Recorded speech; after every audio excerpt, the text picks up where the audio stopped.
As you are measuring, you must keep in mind the width of the PreGra product you're installing. Synthetic grass comes in rolls similar to carpet. Understanding this concept will keep you from measuring too small. For this example, we'll be using 15-foot rolls.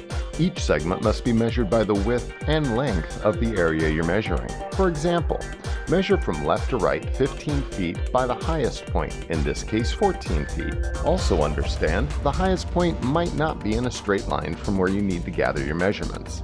Measure the next section the same way. On this diagram it would be 15 by 18 feet, and the last section would be 15 by 19 feet. Add the sections together to determine your overall square footage, which in this case would be 765 square feet. Be careful not to measure too tight, you will come up short. Always measure for a little bit more than you need. One of the most important things to remember is that the grain of your PreGra synthetic grass must be flowing in the same direction as the piece you're seaming it to. If this is not the case, having a flawless seam is nearly impossible.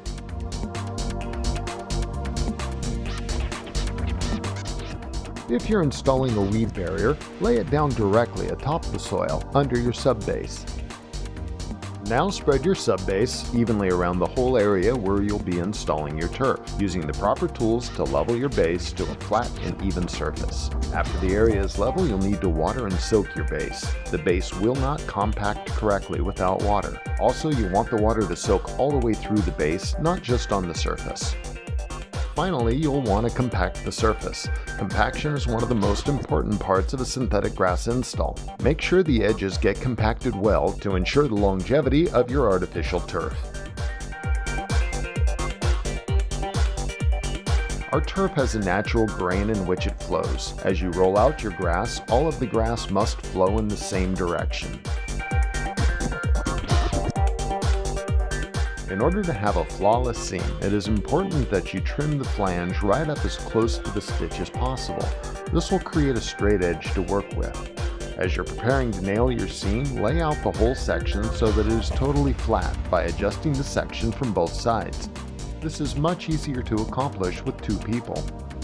Bring the two sections together and begin to nail directly across from each other, and then up the seam every 5 inches. Pull the blades back so that when you begin to nail, you don't pin down the blades. Now once again, the most important thing to remember when creating a quality seam is laying the two sections with the grain facing the same way.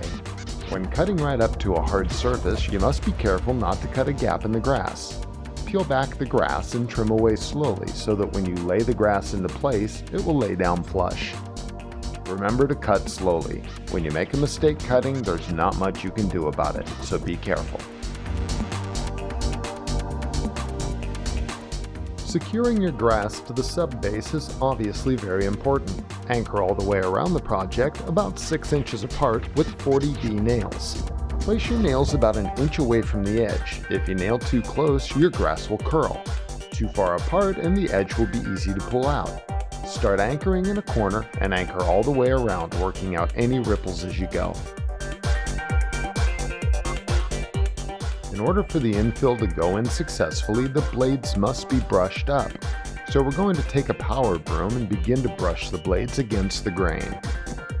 This is going to make it much easier for the infill to fall down in between the blades.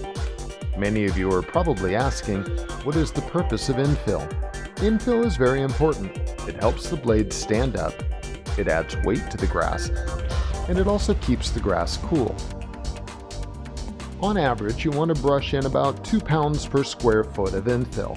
If you spread the infill unevenly, the grass will feel lumpy, so make sure your spreader is very consistent. After the infill has been spread, take a power broom and use it to work the infill into the grass. Alright, we're almost done. Now it's time to finish up. Simply clean up any excess material, then take your water hose and clean your grass. Maintaining your grass is very easy. Treat it like it's real. You can use a leaf blower for leaves or a rake. If for some reason your grass gets a little dusty, simply clean it with water. Another question we get all the time is, what if my dog decides to, Not a problem. Simply pick up the solids and treat the area with a carpet safe deodorizer as needed.